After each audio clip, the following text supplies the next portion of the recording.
Këngëtari Luiz Elli ka reaguar pas vendimit të gjykatës së apelit, në të cilin u shpalli pafajshëm.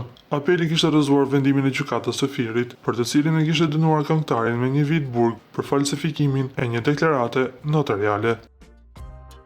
Pas një betejë të gjatme pa drejtësinë pas një vendimi që u bë titull portalesh dhe fesë për disa, drejtësia foli sërish dhe qartë: "Jam i pafajshëm." Gjykata e apelit dorëzoi atë vendim absurd që më dënoi me 1 vit burg, jo sepse më dha një favor, por sepse e pa të vërtetën. Një të vërtetë që shumë nuk e kërkuan kurrë, sepse nuk ju interesonte drejtësia por shkatërrimi. E derisa unë luftoja për të mbrojtur emrin, jetën dhe të ardhmen time, kishte njerëz që qeshnin, kishte sy që ndriçonin nga lajmi i dënimit tim, madje dhe thoshin që e mori atë që meriton.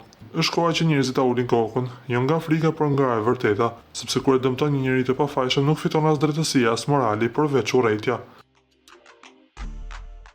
Faleminderit drejtësisë që foli, faleminderit atyre që besuan në pafajësinë time, deklaroi Luiz Elli, ku duke mjaft i lumtur. Nga ana tjetër na duhet të themi se Luiz Elli është lumturisht i martuar me Kiara Titon dhe nga martesa e tyre ka në jetë një vajzë.